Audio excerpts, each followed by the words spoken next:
Olá, boa noite. Boa noite. A polícia tenta identificar 3 criminosos que balearam 2 irmãos durante uma tentativa de assalto num bairro de classe média alta em São Paulo. Um dos irmãos foi atingido no peito e está internado no hospital. Ao mesmo tempo que um grupo de jovens aparece na esquina, o assaltante de capuz é flagrado pela câmera de segurança. Ele carrega um revólver na mão direita. No fim da rua, o suspeito anuncia o assalto. 4 jovens conseguem fugir. Repare que Rafael Diegues tenta esconder o celular no bolso de trás da calça.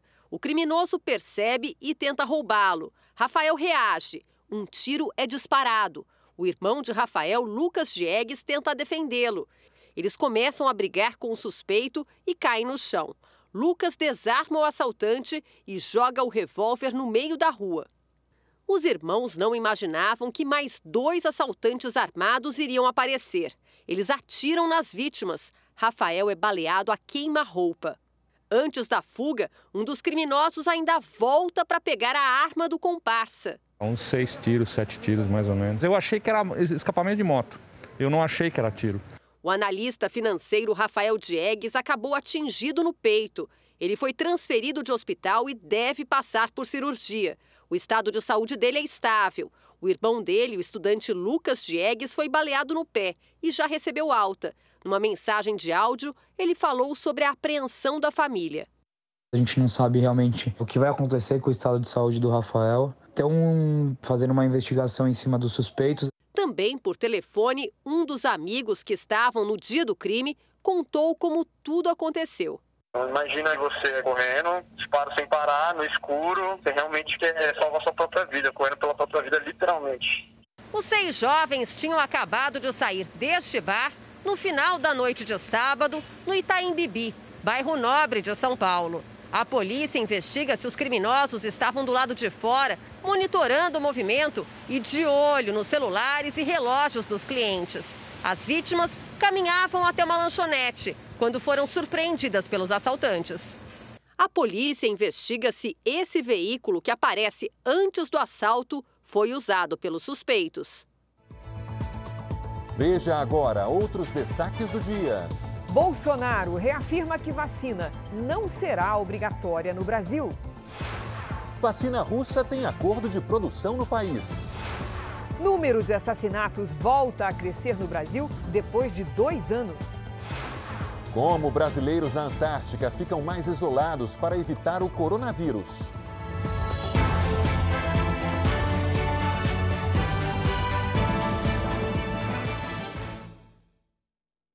Oferecimento: para os desafios do presente, experimente o futuro com o Bradesco.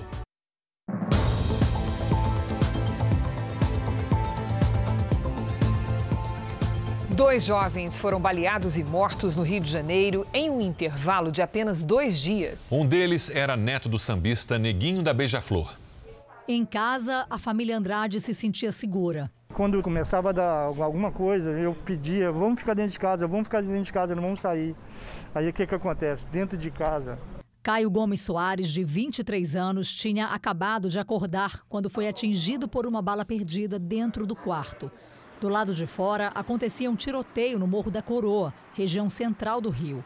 Ver ele ali esticado no chão, com um copo de suco na mão, isso é muito triste. É uma dor que eu não desejo para mãe nenhuma, para ninguém dessa vida.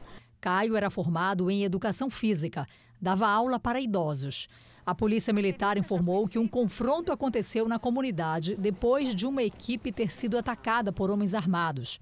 Em menos de 48 horas, outro jovem também morreu, vítima de um tiroteio, só que na Baixada Fluminense. Gabriel Ribeiro Marcondes, de 20 anos, neto do cantor e compositor Neguinho da Beija-Flor. De acordo com a família, além de estudar mecânica, Gabriel trabalhava com o pai na montagem de tendas de lona para eventos. No dia da morte, ele estava montando uma para um baile funk, quando foi atingido por um tiro. Meu neto sai, trabalha e mata meu neto pelas costas. É uma dor insuportável. A PM diz que foi chamada para checar uma denúncia de que o evento não tinha autorização. Os policiais perseguiram 2 homens numa moto até o local. As equipes teriam sido recebidas a tiros.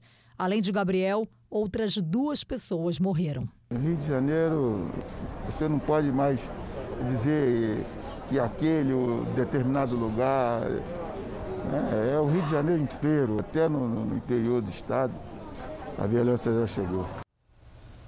Imagens de um show com a cantora Mariana Fagundes neste fim de semana no Pará viralizaram na internet. O local estava tomado por uma multidão sem distanciamento nem máscaras. Nos vídeos é possível ver centenas de pessoas no show. Poucas usam máscaras e não havia distanciamento social. A cantora ainda se diz emocionada com tanta gente ali. O show durou cerca de 6 horas e aconteceu em uma feira agropecuária no município de Tailândia, a cerca de 200 quilômetros de Belém.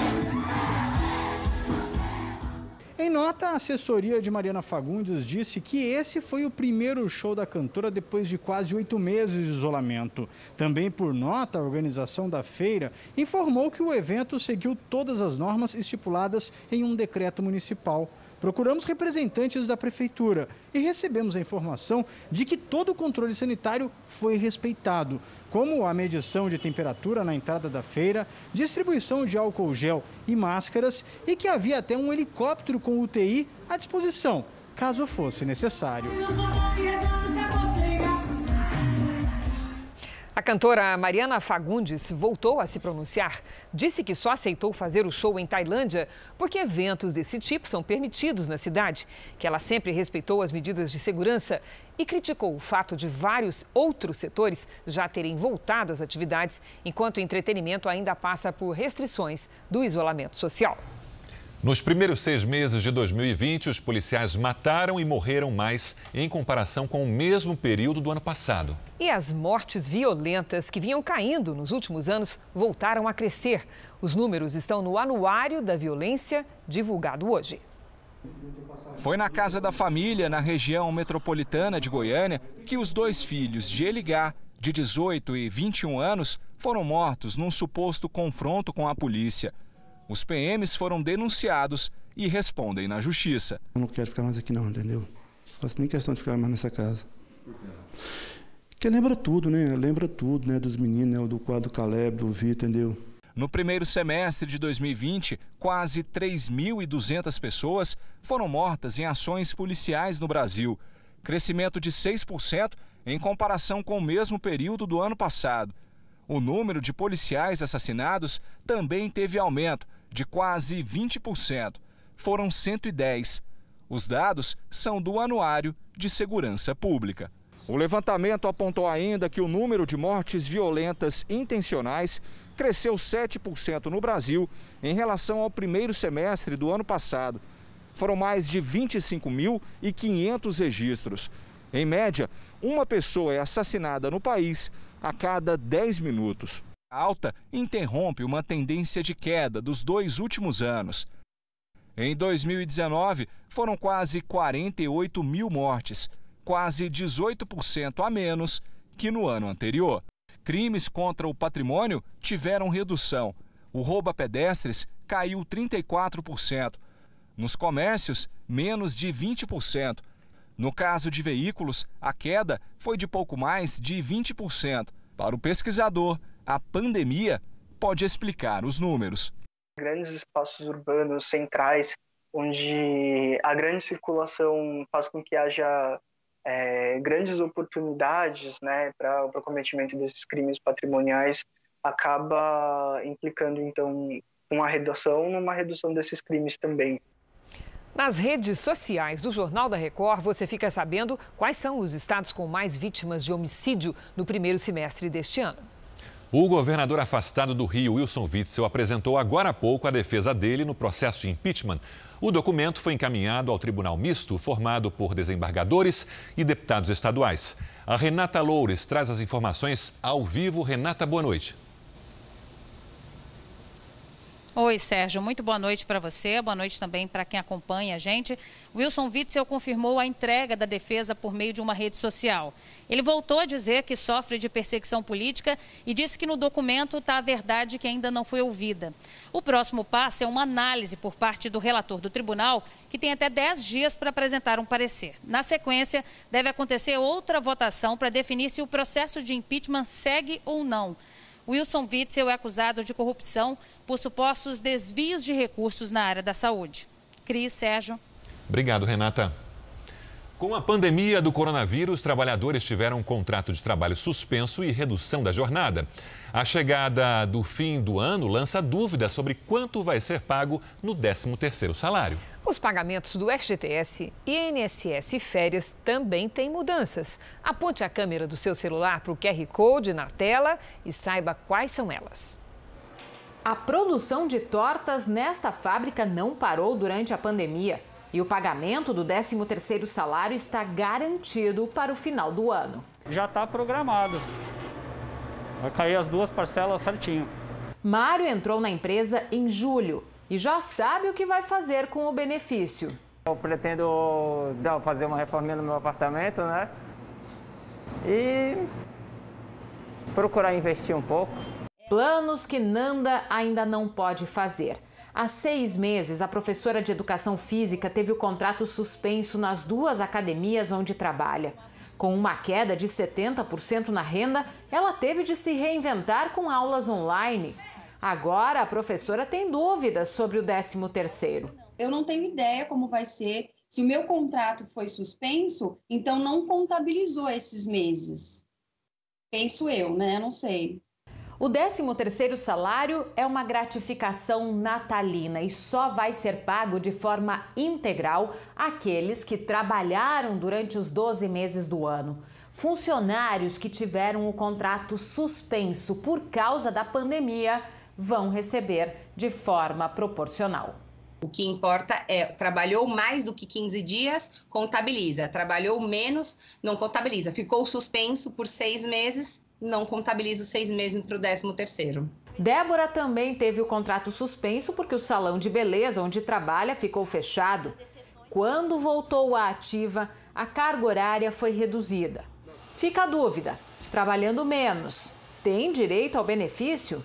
Pelo fato dele estar pagando integral o salário de carteira, eu acredito que esses meses sejam integrais também, né? No caso da redução de jornada de trabalho e de salário, a Secretaria Especial de Previdência e Trabalho do Ministério da Economia afirma que, diante da liberdade de negociação entre as partes, cada caso pode ser diferente.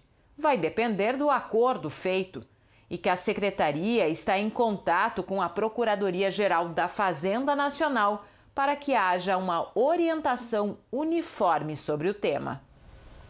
Vamos aos números de hoje da pandemia de coronavírus no Brasil. Segundo o Ministério da Saúde, o país tem 5.250.727 casos de Covid-19. São 154.176 mortos. Foram 271 registros de mortes nas últimas 24 horas. Também entre ontem e hoje, 31.629 pacientes se recuperaram. No total, já são 4.681.659 curados e 414.892 seguem em acompanhamento. O estado do Rio de Janeiro liberou o retorno às aulas presenciais a partir de hoje, mas 76 municípios decidiram não reabrir as escolas. 60 mil estudantes que vão fazer o Enem continuarão com aulas remotas.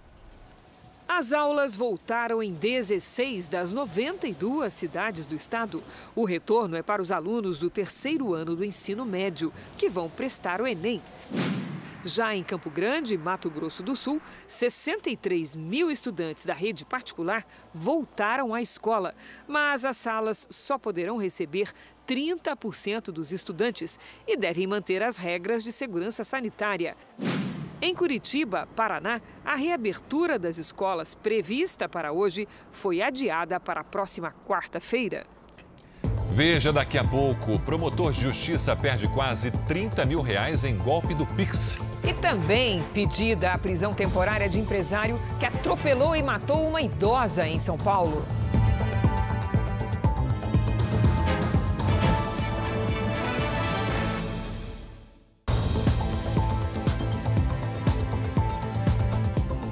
O presidente Bolsonaro deve entrar na campanha eleitoral na última semana antes das eleições. A intenção é declarar apoio a candidatos em algumas cidades. Hoje, o presidente voltou a dizer que a vacina contra o coronavírus não será obrigatória no Brasil.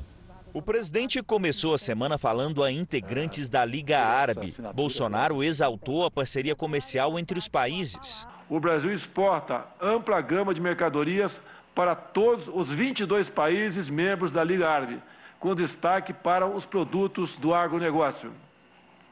Entre janeiro e agosto de 2020, essas exportações totalizaram 4 bilhões e 600 milhões de dólares. Bolsonaro também participou por videoconferência de um encontro entre investidores brasileiros e americanos. Além de chamar a atenção para projetos de infraestrutura, o presidente destacou o trabalho para a inclusão do Brasil na Organização de Cooperação e Desenvolvimento Econômico, conhecida como Grupo dos Países Ricos. A entrada na organização é um firme propósito do Estado brasileiro, para o qual temos muito nos empenhado, tanto em nível técnico quanto o político. Contamos com o fundamental apoio do governo dos Estados Unidos nesse processo, que será determinante para que se chegue a um rápido e favorável encaminhamento. Mais cedo, na saída do Palácio da Alvorada, o assunto com apoiadores foi a vacina contra o coronavírus. O presidente voltou a falar sobre o assunto no Palácio do Planalto e disse que a vacina não será obrigatória. A vacina contra o Covid, como cabe ao Ministério da Saúde definir essa questão, e já foi definida, ela não será obrigatória. Qualquer vacina aqui no Brasil, Ricardo Barros, tem que ter a comprovação científica e, mais ainda, ela tem que ser aprovada pela Anvisa. Isso não é toque de caixa, nem de uma hora para outra. Hoje em dia, pelo menos metade da população diz que não quer tomar essa vacina. Esse é um direito das pessoas.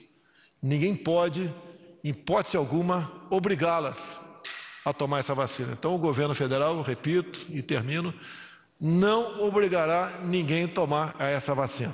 Sobre a participação do presidente nas eleições municipais, o Jornal da Record apurou que Bolsonaro deve dar apoio mais explícito para aliados na última semana de campanha.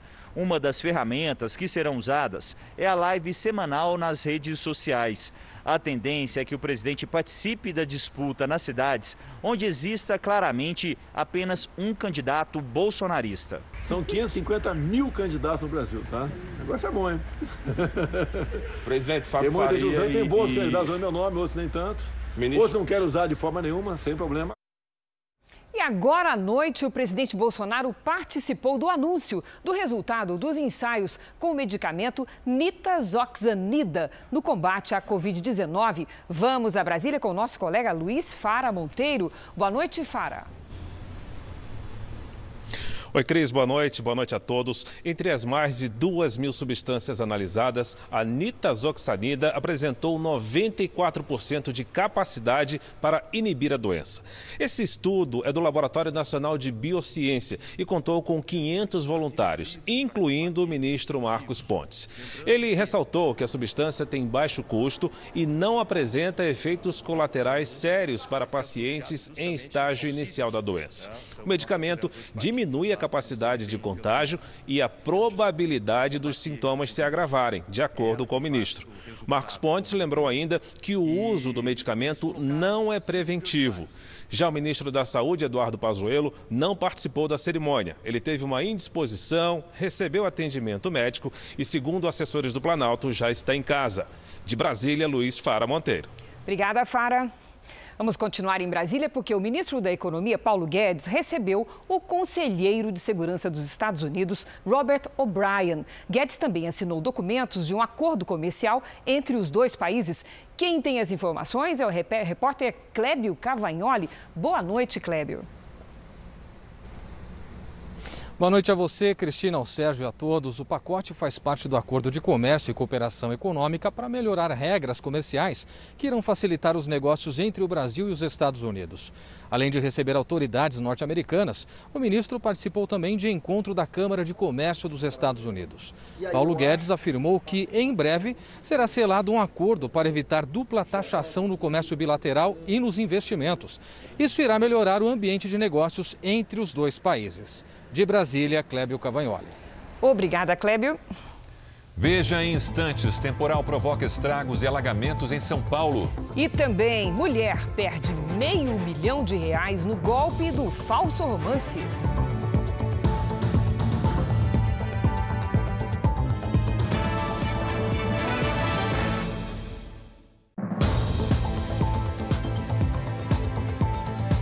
No Rio de Janeiro, traficantes sequestraram um trem para fugir da polícia. Eles causaram um grande transtorno no sistema de transporte da cidade.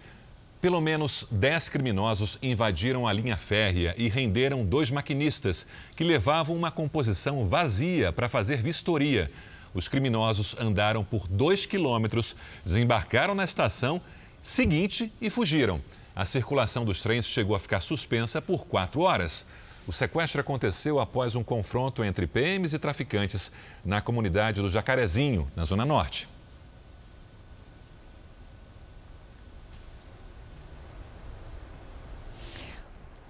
Um promotor de justiça perdeu quase R$30 mil ao cair no chamado golpe do Pix. 15 dias depois de se cadastrar no Pix, o promotor de justiça recebeu um SMS com a informação que o cadastro estava desatualizado. A mensagem veio com um link e, sem querer, o promotor acabou autorizando o acesso dos criminosos aos seus dados pessoais. Eu recebi um SMS informando que eu deveria ativar o meu cartão. Eu cliquei no link com cuidado. Tinha aquele cadeado de segurança que os especialistas nos indicam a verificar. Fiquei um pouco desconfiado, mas fiquei tranquilo. O link levava para um aplicativo de conversas. O promotor recebeu um número de protocolo com o nome completo dele, o CPF e mais algumas orientações de como concluir o processo. Com a colaboração da vítima, os criminosos conseguiram habilitar a chave Pix no dispositivo deles, acessar a conta do promotor e pagar 3 boletos. O prejuízo chegou a quase R$30 mil. Os especialistas alertam: só é possível se cadastrar no Pix pelos aplicativos oficiais dos bancos.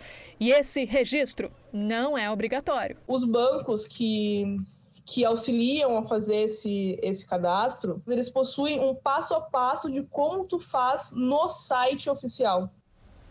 O novo presidente da Bolívia deve ser Luiz Arce, candidato apoiado pelo ex-presidente Evo Morales. A apuração dos votos ainda não acabou, mas o principal adversário, Carlos Mesa, já reconheceu a derrota. As pesquisas de boca de urna apontam uma vitória em primeiro turno de Luiz Arce, com 52,4% dos votos. O país foi às urnas ontem. As eleições realizadas em 2019, supostamente vencidas por Evo Morales, foram canceladas depois de denúncias de fraude. Afastado do poder, Morales vive no exílio.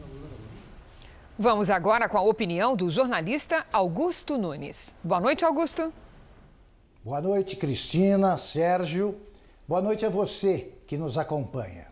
Sem vitórias eleitorais a comemorar por aqui, o PT está festejando o resultado da disputa presidencial na Bolívia.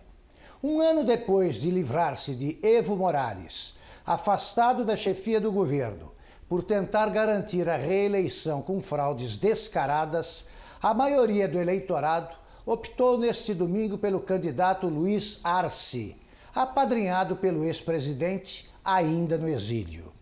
Assolada desde a independência por sucessivos golpes de Estado, a Bolívia acabou inventando a alternância no poder com rotatividade de motel. Na segunda metade do século XX, revezaram-se no Palácio Queimado ditadores de direita e de esquerda, oficiais de distintas patentes, mas iguais no autoritarismo, nacionalistas fardados ou paisanos, larápios de todas as tendências e até mesmo um general narcotraficante. Restabelecida a escolha nas urnas, Evo Morales resolveu eternizar-se no poder. O triunfo do filhote do ex-líder cocaleiro, visto de perto, é um caso típico de reincidência. Luiz Arce está para Evo Morales como Dilma Rousseff esteve para Lula. Não há perigo de dar certo. 4 alunos foram presos hoje na França na investigação sobre o professor assassinado semana passada. Eles teriam postado em redes sociais mensagens de apoio ao ato terrorista. As homenagens ultrapassaram os muros da escola onde o professor trabalhava e ganharam as ruas da França. Em resposta, as autoridades francesas procuram extremistas que pregam e espalham o ódio. Entre eles, muitos que demonstraram apoio à morte do professor na internet. Segundo a polícia francesa, mais de 200 estrangeiros que estavam sob a vigilância dos agentes devem ser deportados nos próximos dias. Depuis ce matin. O ministro do Interior da França informou que o professor Samuel Paty, de 47 anos, foi vítima de sentença de morte islâmica. Cerca de 11 pessoas já foram detidas, suspeitas de envolvimento no assassinato. Ele foi decapitado por um jovem de 18 anos, de origem chechena, próximo da escola onde trabalhava, nos arredores de Paris. O crime aconteceu depois do professor mostrar caricaturas do profeta Maomé durante uma aula de liberdade de expressão. Nos Estados Unidos, um homem foi detido depois de escalar um prédio comercial que pertence ao presidente Donald Trump. Este vídeo, divulgado em redes sociais, mostra o homem pendurado enquanto exigia falar com o presidente. Ele ameaçou cometer suicídio, mas a polícia conseguiu retirá-lo do local em segurança. Foram quase 13 horas de negociações.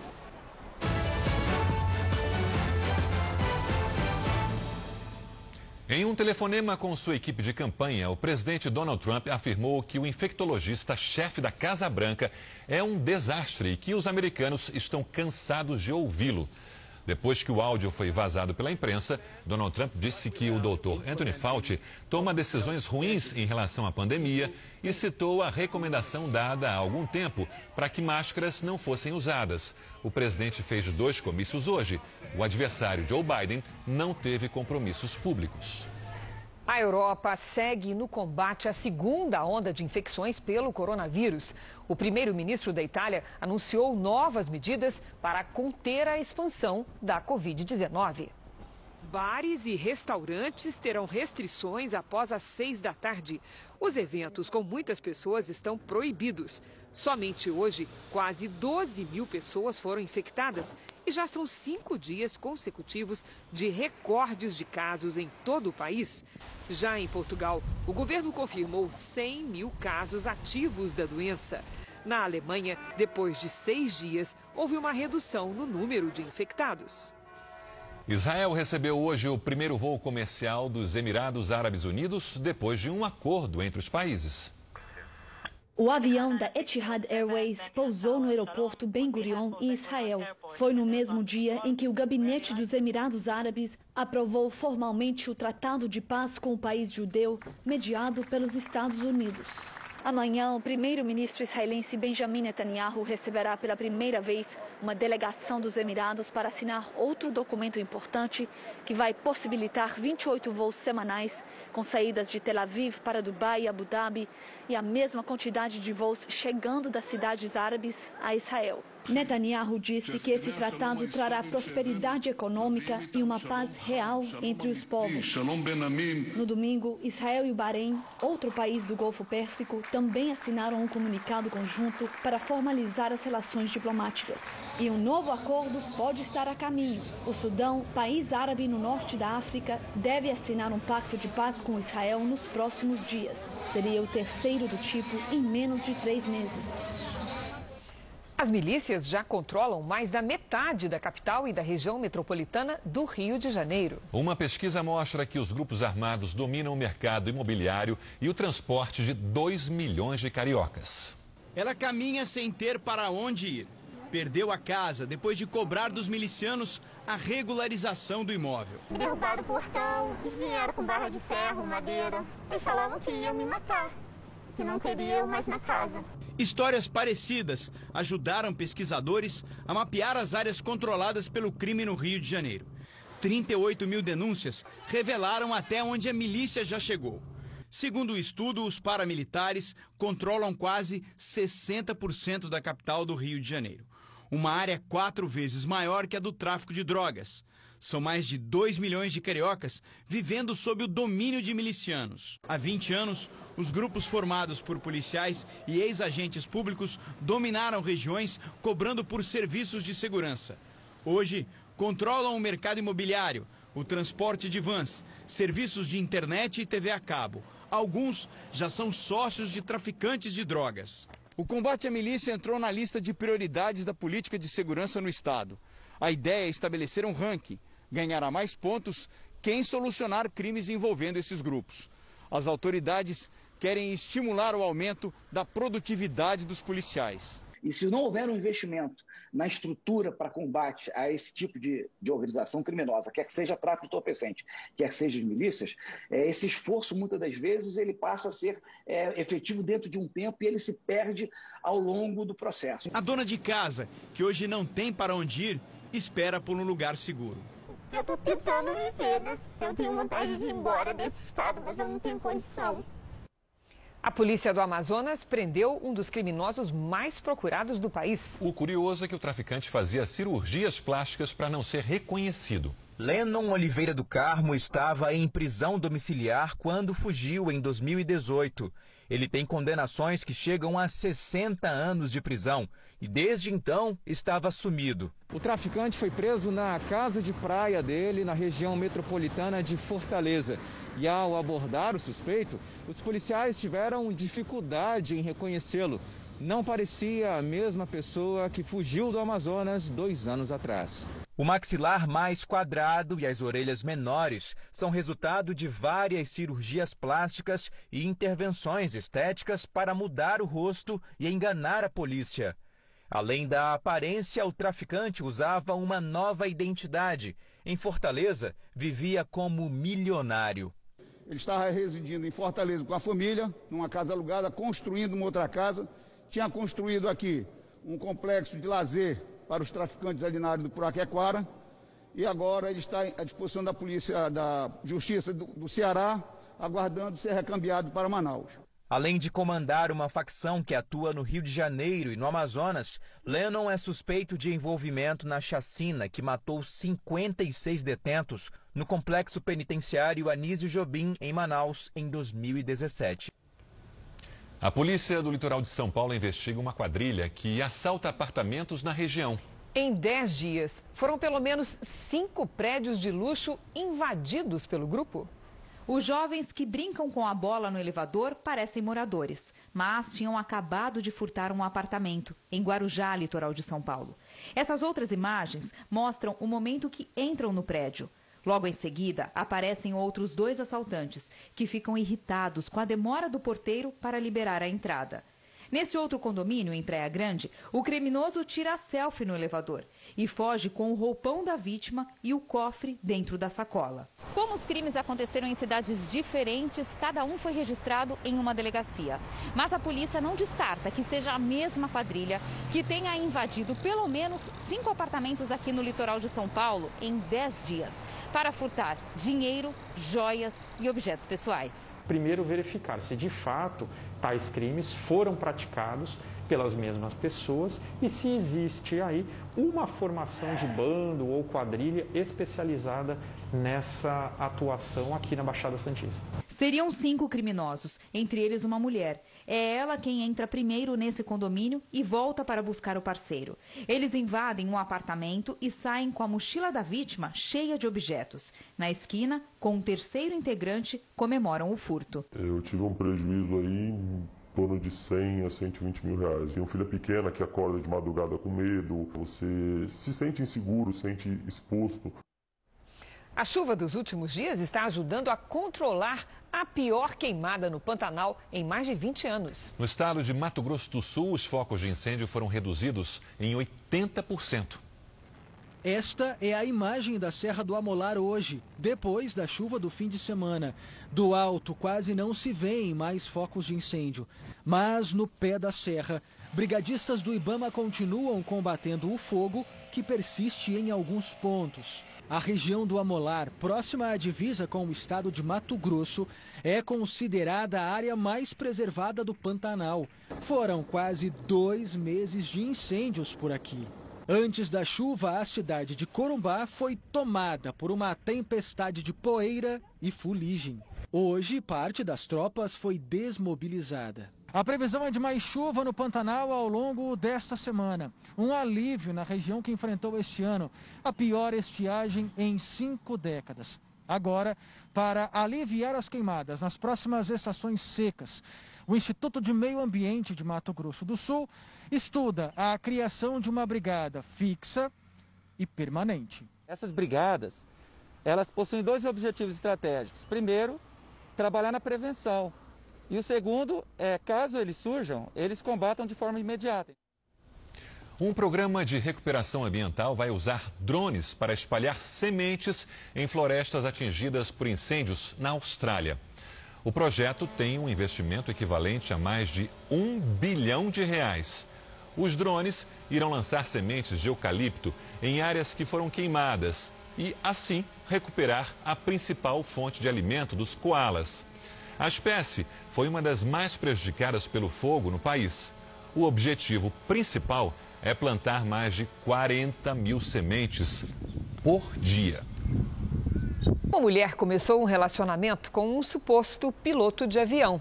Era um golpe e ela perdeu cerca de R$500 mil. Só no estado de São Paulo, as fraudes praticadas por esse tipo de estelionatário Dom Juan cresceram mais de 500% no primeiro semestre.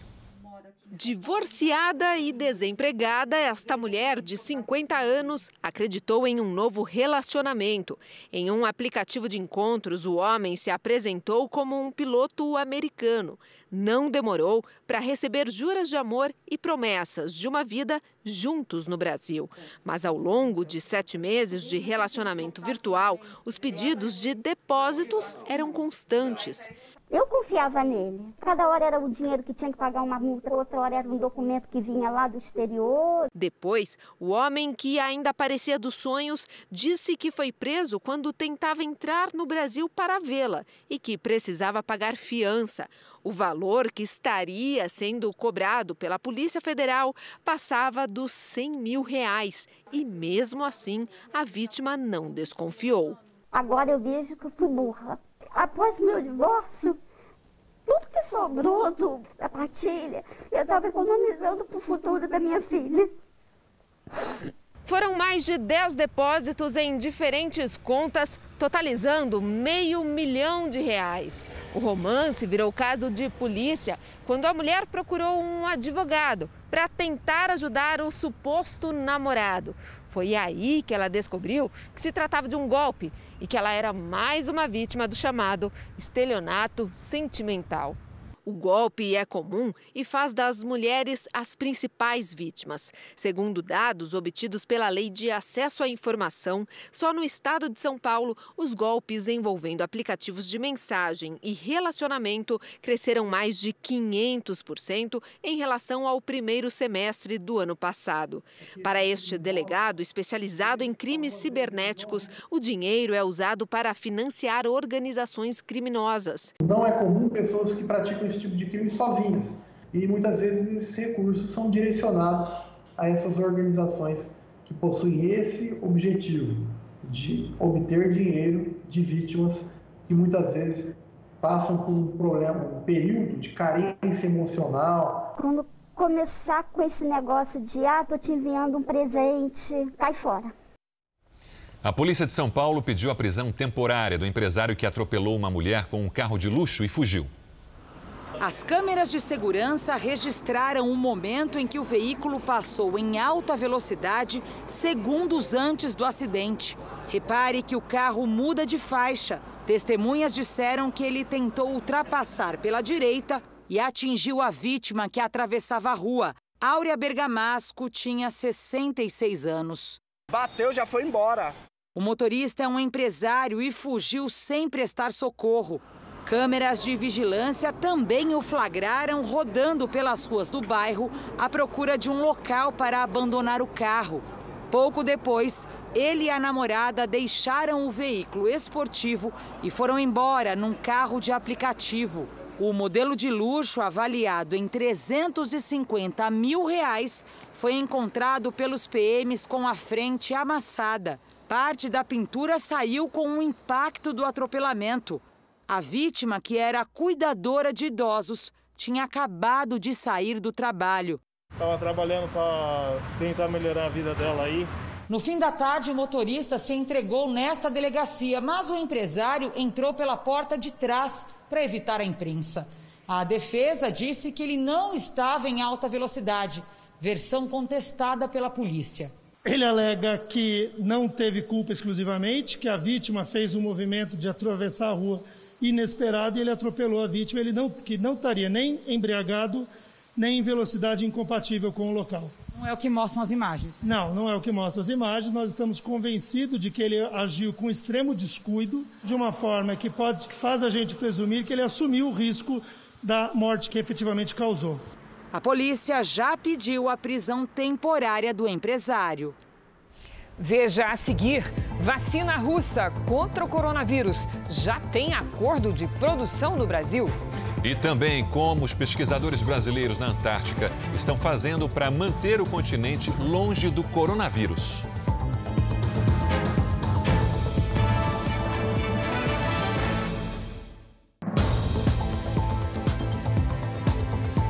A cidade de São Paulo e a região metropolitana foram atingidas hoje à tarde por uma chuva forte que durou 2 horas. Na cidade de Barueri, a rua virou rio.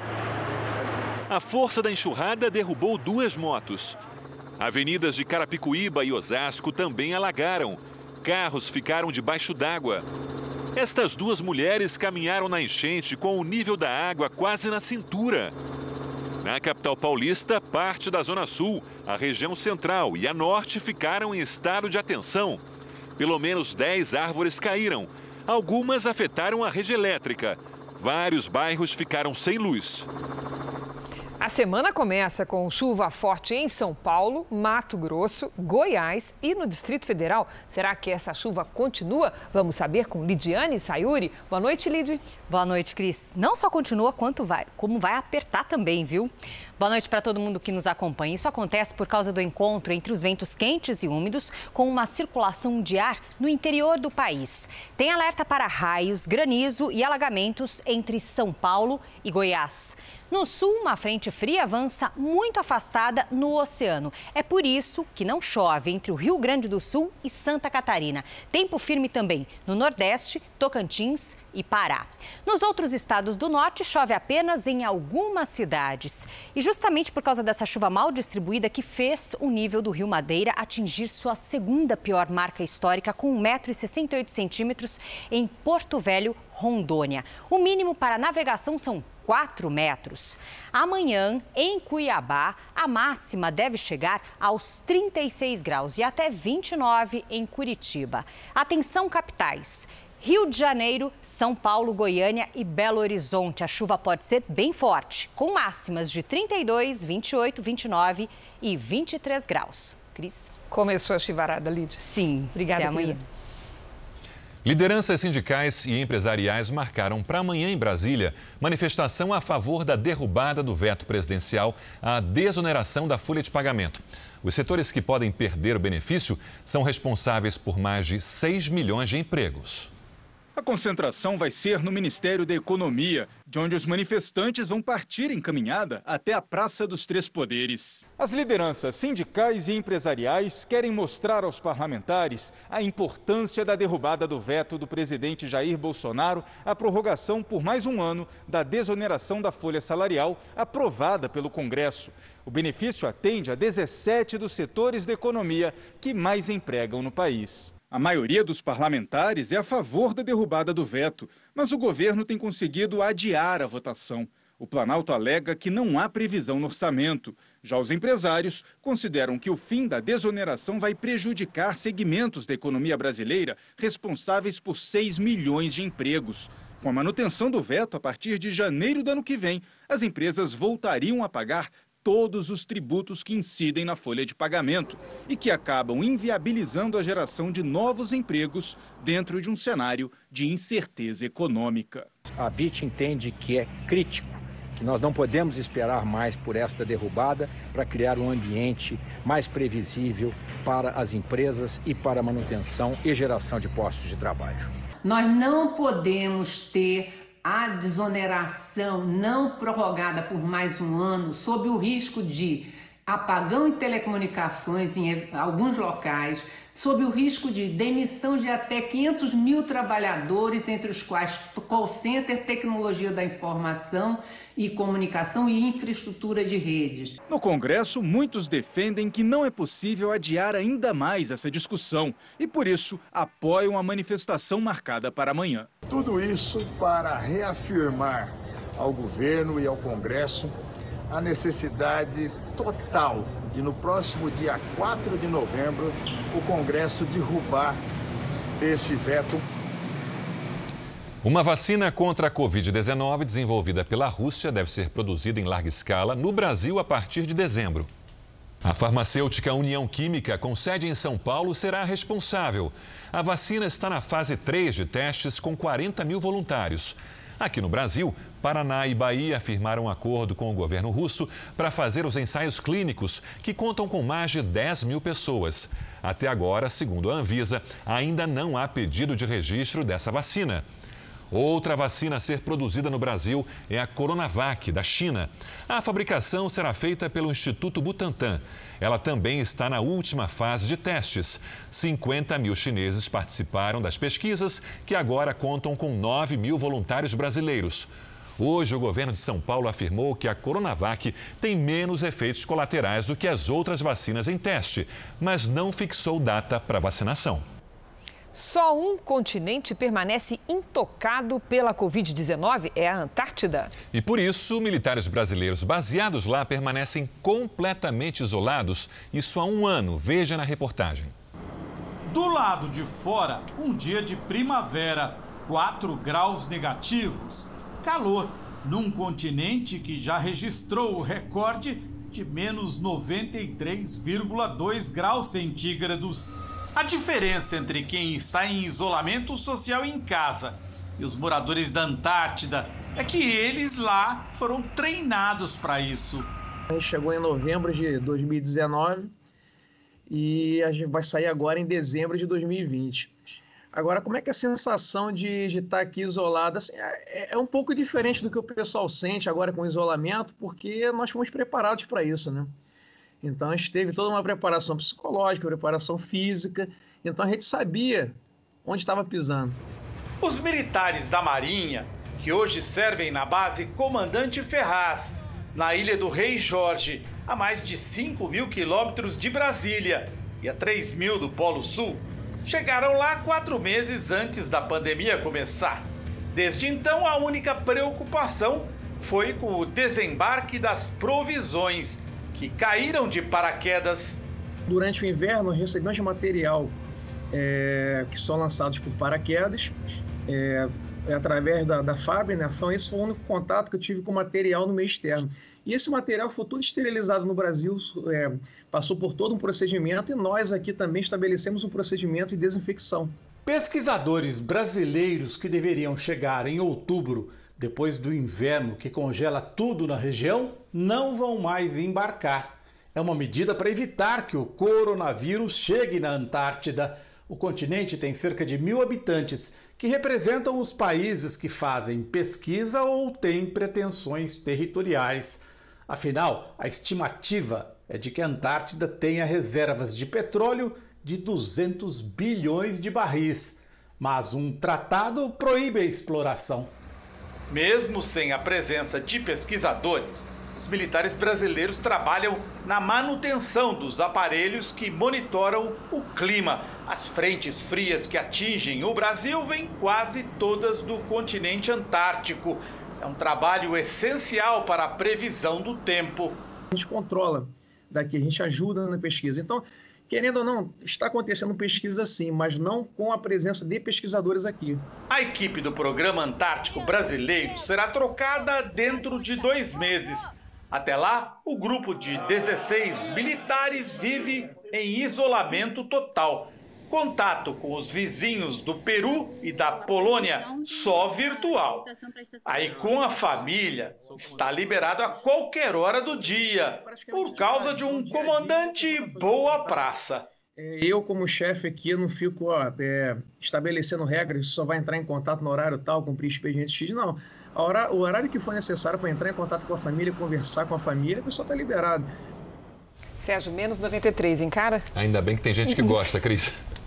O Jornal da Record termina aqui. A edição de hoje na íntegra e também a nossa versão em podcast estão no Play Plus e em todas as nossas plataformas digitais. E à 00:30, você já sabe, tem mais Jornal da Record. Fique agora com a novela Amor Sem Igual. A gente se vê amanhã. Até lá. Boa noite e até amanhã.